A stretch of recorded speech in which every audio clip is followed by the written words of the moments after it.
All India radio के विदेश प्रसारण प्रभाग की हिंदी सेवा का ये है सोशल मीडिया कार्यक्रम। स्वीकार कीजिए नीलम मलकानिया का प्यार भरा नमस्कार। स्वागत आप सभी का। हमेशा की तरह इस एपिसोड में भी हम आपके लिए लेकर आए हैं कुछ संदेश, कुछ जानकारियां। बने रहिएगा हमारे साथ।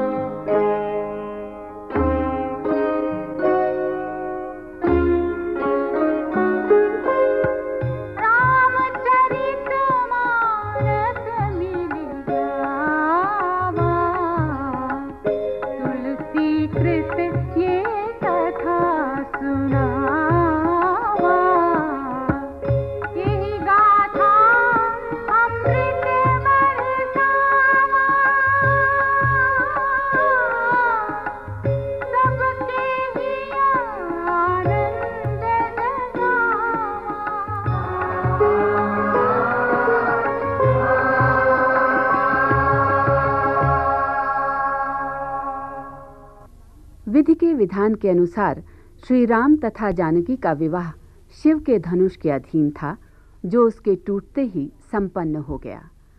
किंतु लोकाचार का अपना ही महत्व होता है। प्रत्येक कुल की अपनी मर्यादा तथा परंपरा होती है, जिसका परिपालन ऐसे शुभ अवसरों पर ही होता है। अतः वेदों में वर्णित तथा राजपुरोहितों द्वारा अनुशंसित आचार के लिए राजा जनक ने महाराज दशरथ के पास शुभ संदेश लेकर अपने दूत भेजे। संदेशवाहक पत्र लेकर श्री राम की पवित्र नगरी अयोध्या पहुंचे।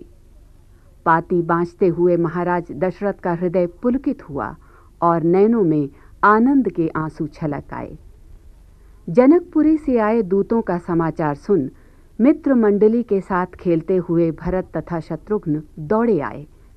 अपने प्राणों से भी प्रिय भाइयों श्री राम तथा लक्ष्मण का कुशल क्षेम जानने के लिए।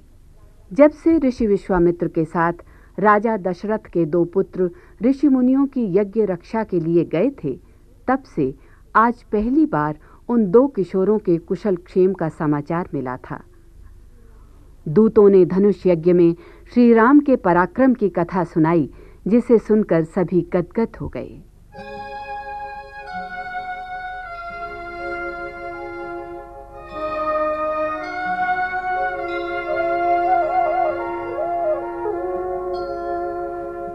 बसई नगर जही लच्छी करी, कपट नारी बरबेशु, तेहि पुर कै शोभा कहत, सकुचहि सारद शेषु।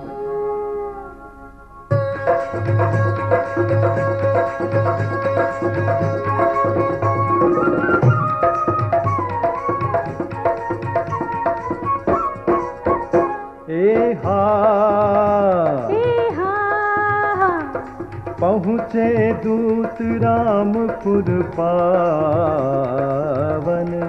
हर्षे नगर बिलो की सुहावन। भूप द्वार तिन्ह खबर जनाई, दशरथ नृप सुन लिए बुलाई।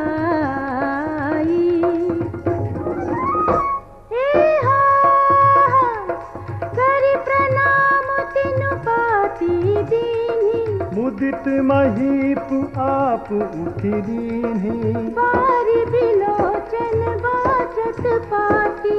पुलक गात आए भर छाती। राम लखन उड़ कर बरती, रही गए कहत न खाती मीठी। पुनि धरि धीर पत्रिका बाची, हर्षी सभा बात सुनि साची।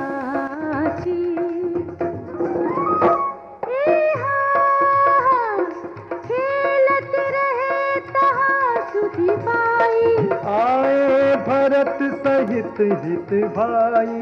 पूछत अति स्नेह सकुचाई, तात कहाँ ते पाती आई।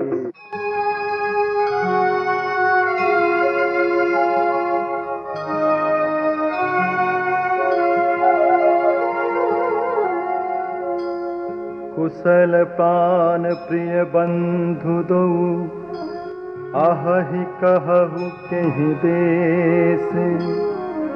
सुनि सनेह साने बचन, बाची बहुरि नरेश।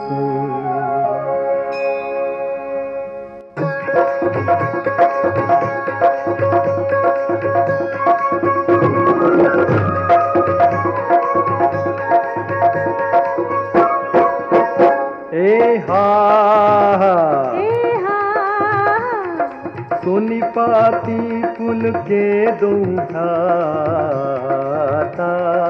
अधिक स्नेह समात न गाता।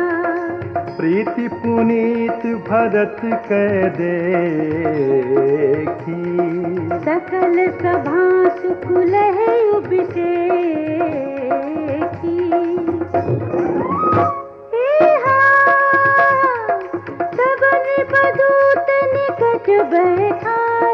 मधुर मनोहर बचन उचारे, भैया कहु कुशल दो बारे। तुम्हनी के निज नयन निहारे। श्यामल गोद धरे धनु भाता, बर किशोर कौशिक सुनिसाथा।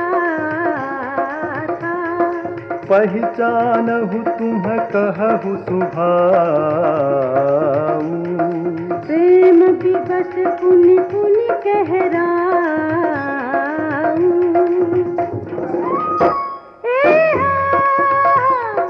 जा दिन ते मुनि गए लबाए, तब ते आज साच सुधि पाई। कहु विदेह कवन विधि जाने, सुनि प्रिय वचन दूत मुस्काने।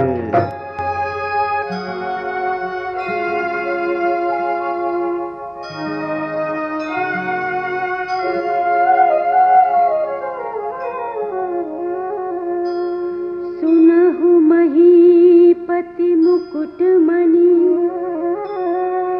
तुम समधन्य न को। राम लखन जिन्हके तनय, विश्व विभूषण दो।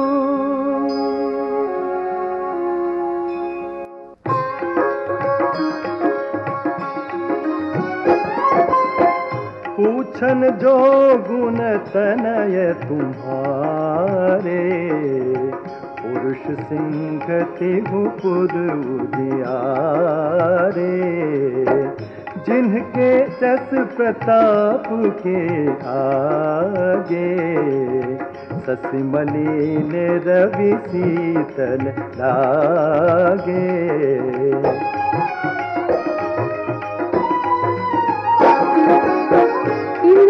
कहियो नाथ की मिचीने, देखिए रवि की दीप कर लीने।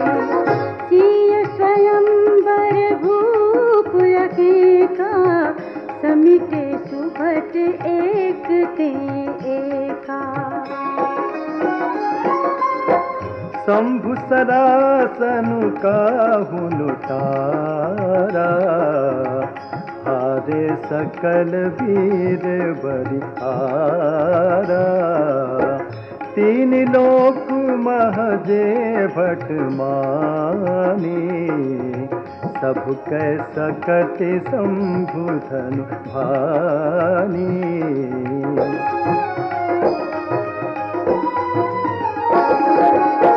सकई उठाई सरासुर मेरु, सोहिय हार गयायु करि फेरु। जहि कौतुक शिव शैल उठावा, सौतेहि सभा पराभव पावा।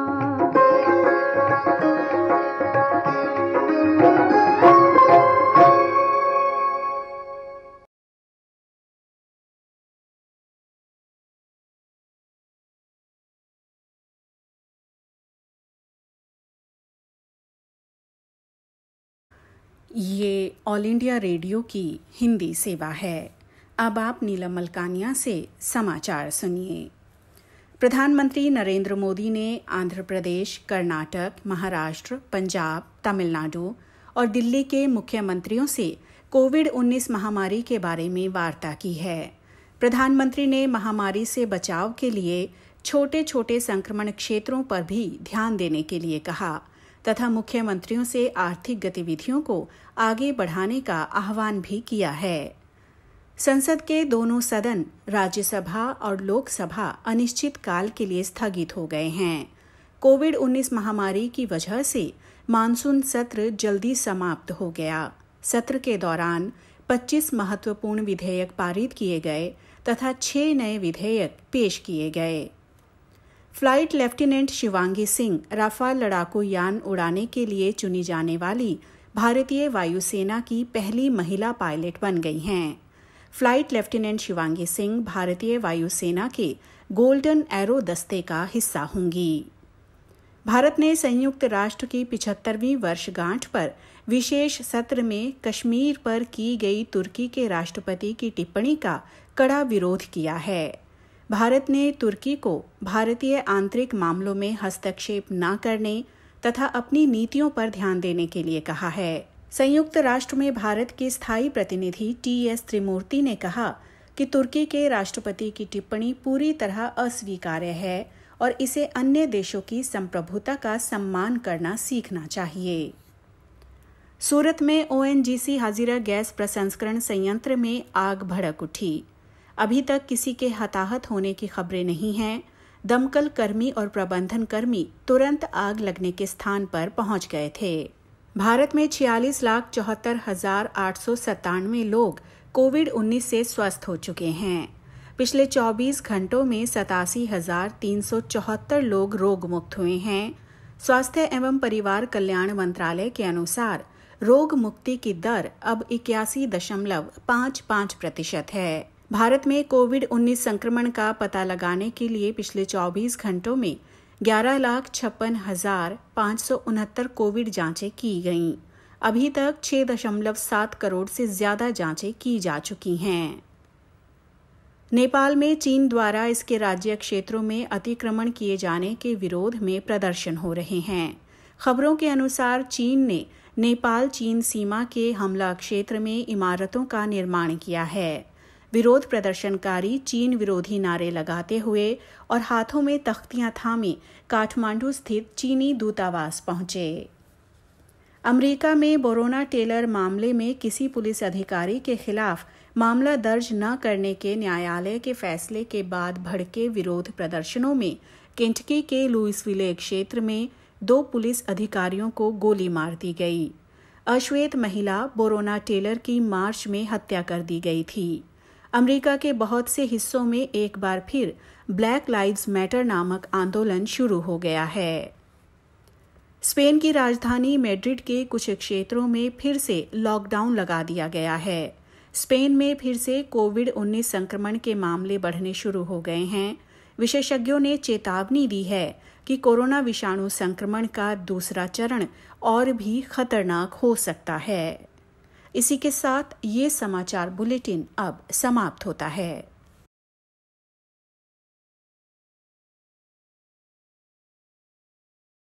छांदोग्य उपनिषद की पृष्ठभूमि पर आधारित प्रस्तुत उपन्यास अनाम दास का पोथा एक मनोरम प्रेम कहानी है, जिसके रचनाकार हैं आचार्य हजारी प्रसाद द्विवेदी। द्विवेदी जी ने अपने इस उपन्यास में जहां एक ओर उपनिषदीय ज्ञान और हृदय के सुकोमल सात्विक भाव प्रेम के माध्यम से जीवन व्यवहार के जटिल प्रश्नों को सुलझाने का प्रयास किया है, वहीं दूसरी ओर यह भी स्थापित किया है कि यदि ज्ञान में व्यवहारिकता या दूसरे शब्दों में कहें तो समाज सापेक्षता का गुण नहीं है, तो ऐसा ज्ञान किसी काम का नहीं है। ऋक्व ऋषि का पुत्र रैक्व ज्ञान और प्रेम के दृश्य अदृश्य तंतुओं के बीच झूलता इस उपन्यास का प्रमुख और केंद्रीय चरित्र है। रैक्व महाज्ञानी है, वह तत्वज्ञानी भी है, साथ ही अपने अनुभव सिद्ध ज्ञान का अनुगामी भी है। वह सिद्ध योगी अपने अनुभव सिद्ध सत्य के आधार पर यह मानता है कि इस समस्त सृष्टि को संचालित करने वाला तत्व एक ही है और वह तत्व है हवा। रैक्व के तत्वज्ञान के अनुसार सब कुछ वायु से ही निःसृत होता है और अंत में वायु में ही विलीन हो जाता है। इसीलिए सब कुछ हवा है। विश्व में, ब्रह्मांड में, दैहिक पिंड में जो कुछ भी ऊर्जा और प्राण तत्व है वह भी हवा है, यानी सब हवा है। रैक्व अपनी साधना के बल पर वायु की शक्ति को स्थापित करने में भी सक्षम है। उसके इस शोधित ज्ञान का प्रभाव इतना है कि दूर दूर तक उसकी ख्याति है। दूर दूर से ज्ञानी और तत्व ज्ञान के अभिलाषी उससे ज्ञान प्राप्त करना चाहते हैं, पर रैक्व एकदम अबोध शिशु के समान है, एकदम आत्मस्थ, दुनिया से एकदम वीतरागी। वह अपनी साधना में ऐसा लीन है कि किसी भी प्रकार का हस्तक्षेप स्वीकार नहीं करता, और करे भी क्यों, क्योंकि परम शक्तिशाली तत्व हवा है और वह उसी हवा की परम साधना में लीन है। यूं भी ज्ञान की साधना में परम आनंद प्राप्त होता है, फिर रैक्व अपनी आनंद साधना में व्यवधान क्यों स्वीकार करे। किंतु ज्ञान का एक और पक्ष भी है, और वह पक्ष यह है कि यदि ज्ञान समाज सापेक्ष न हो तो वह अधूरा होता है। रैक्व के साथ भी यही समस्या है। समाज क्या होता है, सामाजिक नियम क्या होते हैं, रैक्व नहीं जानता। यहाँ तक कि स्त्रीलिंग पुल्लिंग उसने व्याकरण में तो पढ़े हैं, पर स्त्रीलिंग होता क्या है उसे इसका ज्ञान नहीं है। स्त्री तत्व से वह अनाथ, पूरी तरह अपरिचित है। शैशवावस्था में ही अपनी माँ को खो देने के कारण वह जानता ही नहीं है कि माँ या स्त्री होती क्या है। यही कारण है कि जब पहली बार उसे वन में एक स्त्री के दर्शन होते हैं तो वह आश्चर्य से भर जाता है कि दिव्यता से भरा हुआ यह विचित्र प्राणी कौन है।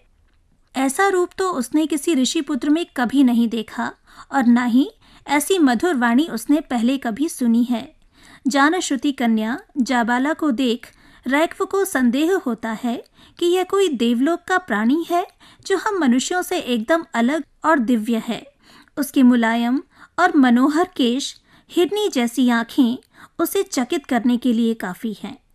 रैक्व विस्मय के साथ इस मनोहर अनुभव को स्पर्श कर लेना चाहता है, पर जैसे ही वह यह अबोध प्रयास करता है उसी समय मूर्छित जाबाला अपनी आंखें खोल देती है और तत्वज्ञानी महाज्ञानी ऋक्व ऋषिपुत्र रैक्व अचकचाकर हाथ जोड़कर वंदना की स्थिति में बैठ जाते हैं। रैक्व की ज्ञान परीक्षा असल में यहीं से आरंभ होती है।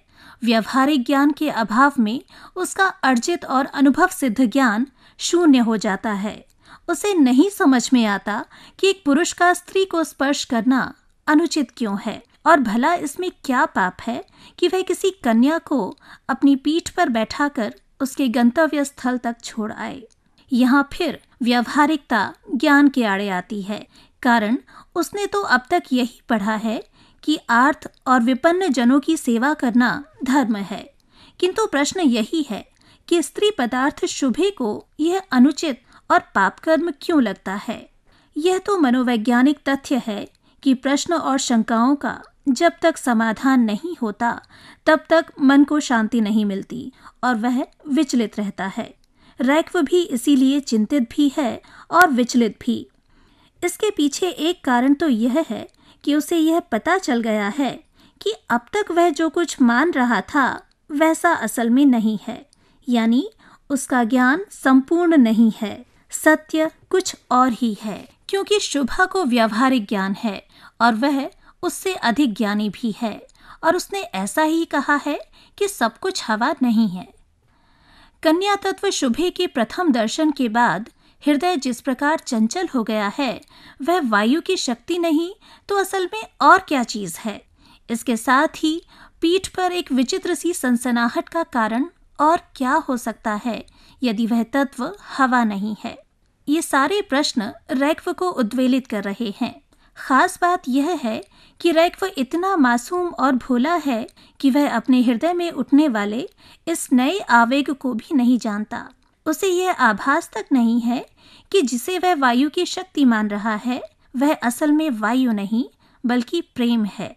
साथ ही पीठ पर निरंतर की सनसनाहट भी असल में अपनी शुभा को स्पर्श न कर पाने की पीड़ा है। हालांकि यहाँ ध्यान देने योग्य यह है कि स्पर्श न कर पाने के भाव में यहाँ कोई वासना नहीं है, बल्कि उत्सुकता के साथ शुभा की सहायता किए जाने का भाव इसमें निहित है।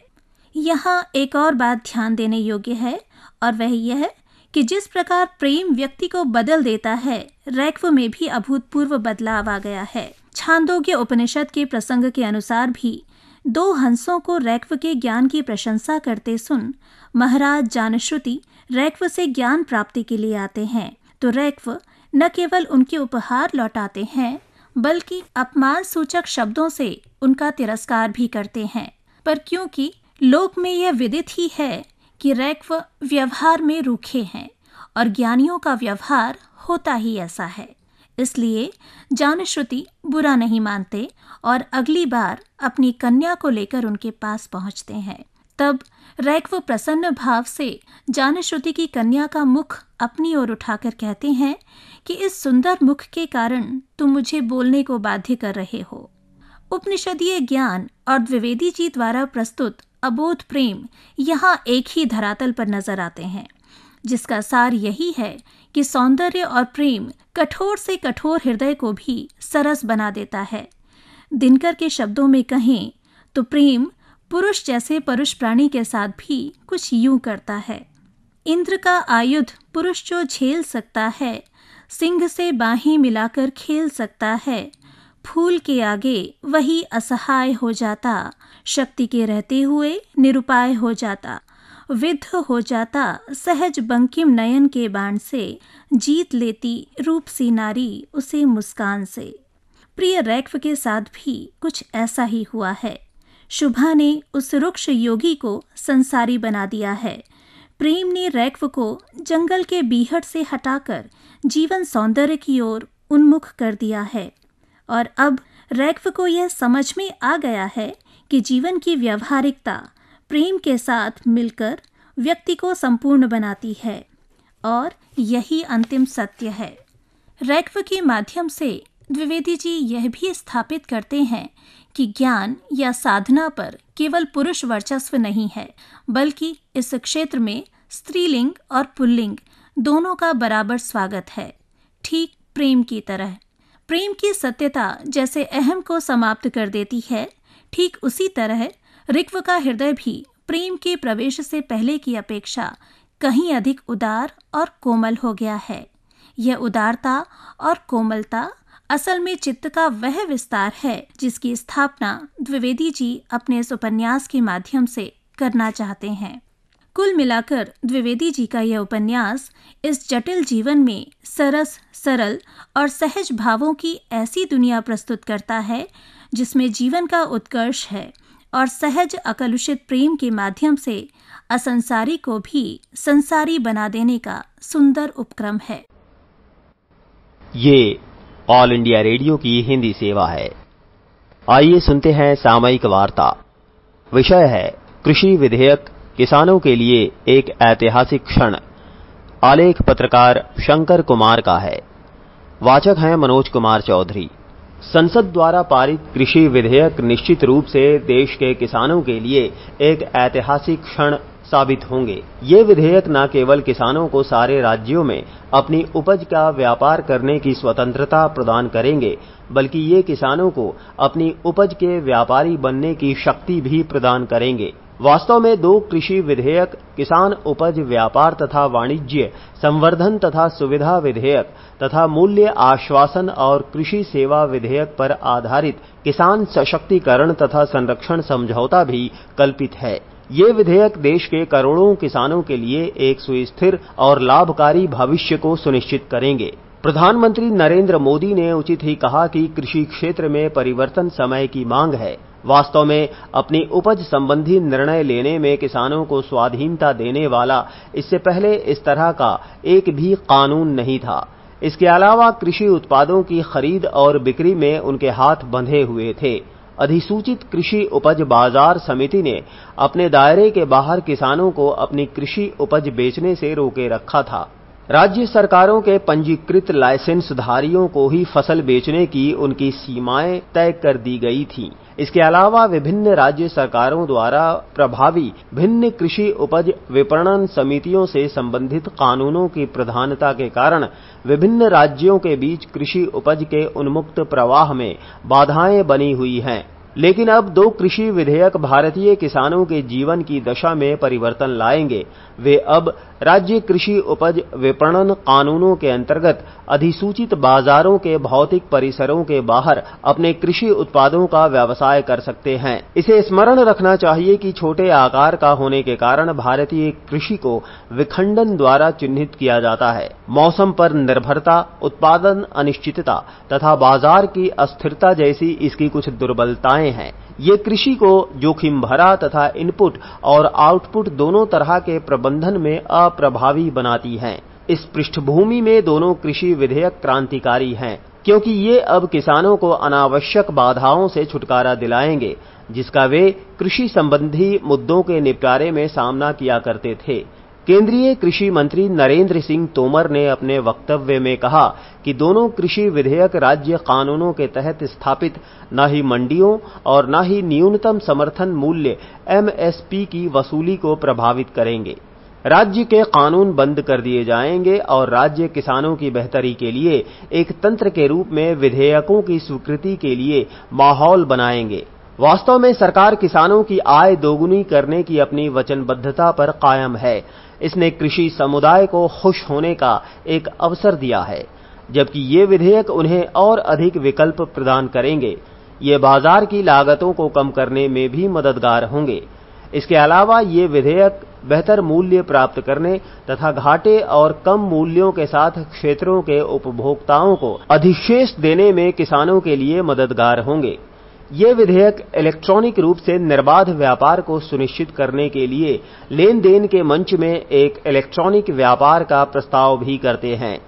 यही वजह है कि अत्यधिक कृषि संगठनों ने संसद द्वारा पारित कृषि विधेयकों को लाने संबंधी सरकार के निर्णय का स्वागत किया है। अखिल भारतीय कृषि संगठनों के महासंघ FAIFA ने इन विधेयकों के पारित होने को सरकार द्वारा समय पर उठाया गया एक कदम कहा है। ये विधेयक किसानों को अपनी फसल के उचित मूल्य दिलाने में मददगार होंगे तथा वे अपनी आय पर नियंत्रण रख सकेंगे। FAIFA के अध्यक्ष BV जवारे गौड़ा ने एक वक्तव्य में कहा कि सरकार द्वारा समय पर उठाया गया निर्णायक कदम व्यापार की स्वाधीनता के साथ अपनी आय पर नियंत्रण रखकर किसानों को उचित मूल्य देने वाली एक निष्पक्ष बाजार की परिकल्पना के लिए आधारशिला के रूप में काम करेगा। बहरहाल महत्वपूर्ण बात यह है कि कृषि विधेयकों का नया सेट राष्ट्रीय तथा वैश्विक बाजारों में देश के कृषि उत्पादों के लिए आपूर्ति श्रृंखला तथा कृषि मूलभूत संरचना वर्धन में निजी क्षेत्र के निवेश के माध्यम से कृषि के विकास की गति को बढ़ाने में मददगार होगा। ये विधेयक रोजगार के अवसरों को सृजित करने तथा ग्रामीण अर्थव्यवस्था को बढ़ावा देने में सहायक होंगे, जिससे राष्ट्र की अर्थव्यवस्था सशक्त होगी। दोनों कृषि विधेयकों में ध्यान देने योग्य सच्चाई ये है कि ये विधेयक एक भारत एक कृषि बाजार उत्पन्न करने का मार्ग प्रशस्त करेंगे तथा भारत के कठिन परिश्रमी करोड़ों किसानों के लिए सुनहरी फसलों की बुनियाद रखेंगे। कार्यक्रम आपको कैसा लगा हमें जरूर बताइएगा esth.radiomail@gmail.com पर। अपना ध्यान रखिए, अपने परिवार का ध्यान रखिए। अगले अंक में हम फिर हाजिर होंगे। अब मुझे यानी नीलम मलकानिया को दीजिए इजाजत। नमस्कार।